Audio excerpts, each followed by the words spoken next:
Bonjour et bienvenue sur jeuxcompris.com. Alors très souvent, on vous demande de démontrer qu'une fonction est affine. Et justement, dans cet exercice, on vous demande de démontrer que cette fonction n'est pas affine. Et ça, c'est plus compliqué.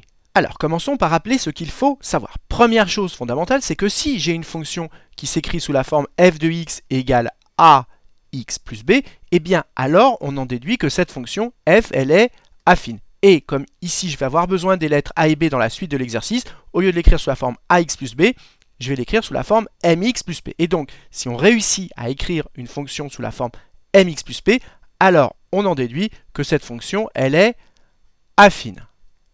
Et vous devez savoir également que la courbe d'une fonction affine est une droite. Et le nombre m ici qui multiplie x, qu'on appelle le coefficient directeur ou encore la pente de la droite, parce que m correspond à l'inclinaison de la droite avec l'axe des abscisses. Et bien pour calculer m, vous devez le savoir, on prend deux points sur la droite qui correspondent à la fonction affine, on appelle petit a et petit b l'abscisse de ces deux points, f de a et f de b l'ordonnée de ces deux points, et pour calculer m, on utilise cette formule.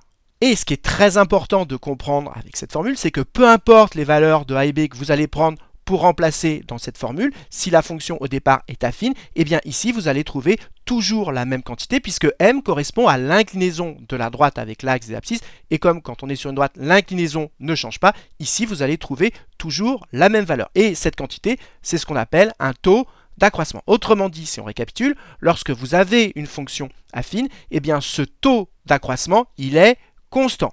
Et vous l'avez sans doute compris, si ce taux n'est pas constant, et bien ça veut dire tout simplement que f n'est pas affine, et c'est exactement ce qu'on va utiliser pour démontrer que cette fonction n'est pas affine.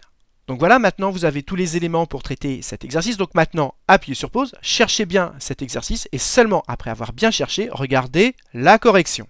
Donc allons-y, corrigeons cet exercice. Donc le but, c'est de démontrer que cette fonction n'est pas affine. Donc qu'est-ce qu'on va faire? On va utiliser cette formule avec différentes valeurs de a et b, et vérifier que le nombre m qu'on va trouver n'est pas constant. Donc, première chose à faire, c'est se donner des valeurs pour a et b différentes. Donc déjà, il en faut 3 au moins pour avoir deux taux d'accroissement. Donc on va donner par exemple des valeurs très simples, 0, 1 et 2. Et on va remplacer x par 0, 1 et 2 dans notre fonction.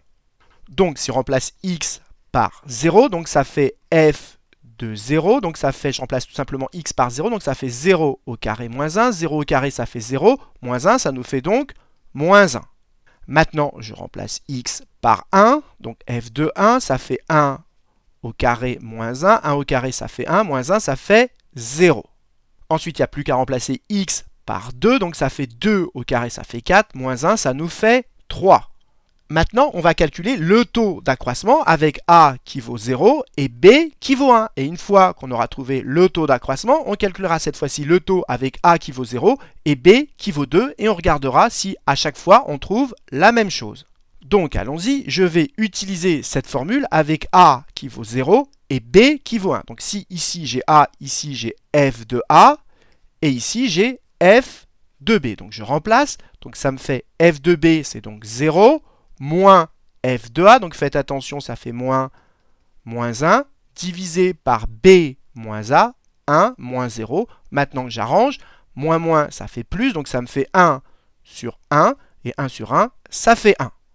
Donc, si on utilise cette formule avec a qui vaut 0 et b qui vaut 1, eh bien, on trouve pour m la valeur 1. Maintenant, on va réutiliser cette formule. On ne change pas la valeur de a, mais pour b, au lieu de prendre 1, eh bien, on va prendre 2. Donc ici, on a f de b. Et on va réutiliser cette formule et voir si on obtient à nouveau 1. Donc allons-y, on remplace dans cette formule que j'ai remise ici, f de b, mais comme b vaut 2, ici j'ai f de b qui vaut 3, moins f de a moins 1, divisé par b, mais b maintenant c'est 2, moins a qui vaut 0. Et donc ici ça fait 3 moins, ça fait donc plus, donc ça fait 3 plus 1, divisé par 2, 3 plus 1, ça fait 4, divisé par 2, ça nous fait 2.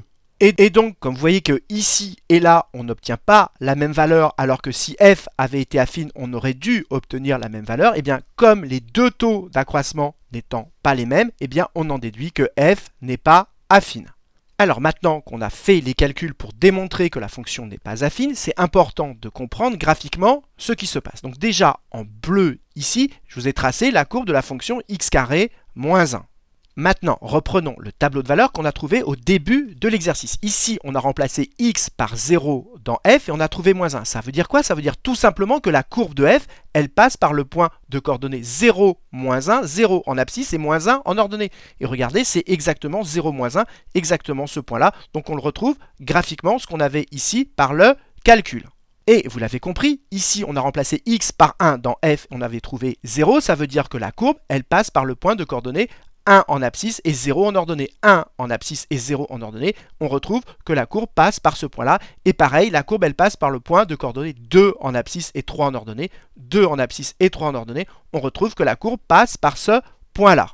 Ensuite, il faut comprendre que quand on a calculé f de b moins f de a sur b moins a en utilisant les valeurs de 0 et 1, eh bien on a trouvé, ici ça correspond à la pente de la droite qui passe par ce premier point et ce deuxième point, ce premier point et ce deuxième point. Eh bien, regardez, si je trace la droite qui passe par ces deux points, la voilà, et que je demande d'afficher la pente, si je demande d'afficher la pente de cette droite, eh bien, qu'est-ce que je trouve? Ici, il l'appelle A, la pente, on trouve que la pente vaut 1, exactement ce qu'on a trouvé ici.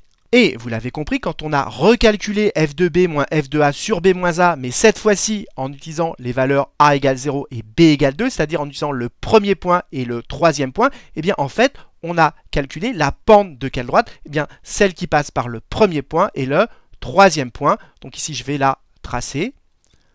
La voilà. Et maintenant, je vais demander d'afficher la pente de cette droite. Et regardez ce qu'il m'affiche. Il m'affiche que la pente, c'est 2. 4 sur 2, c'était bien 2. Alors, je vais décaler le schéma pour qu'on y voit un peu mieux. Et donc, si on récapitule, la droite formée par les deux premiers points, la pente C1, et la droite formée par le premier et le troisième point, la pente C2. Et donc, comme on n'a pas la même pente, c'est-à-dire qu'on n'a pas la même inclinaison, eh bien, ces trois points, ils ne sont pas alignés. Et donc, si ces trois points ne sont pas alignés, eh bien, ça veut dire que la fonction f n'est pas une fonction affine, parce que si c'était le cas, sa courbe serait une droite, et donc les trois points seraient alignés. Donc, finalement, qu'est-ce que vous devez retenir? Eh bien que quand vous avez une fonction affine et que vous calculez cette quantité qu'on appelle un taux d'accroissement, vous pouvez changer les valeurs de a et b, ça ne change pas le résultat. Et si le résultat change, eh bien ça veut dire que vous n'avez pas affaire à une fonction affine. Donc voilà, cet exercice était un petit peu abstrait, j'espère que ça vous a permis de progresser. Et comme d'habitude, si vous avez apprécié cette vidéo, n'hésitez pas à la partager et à la liker.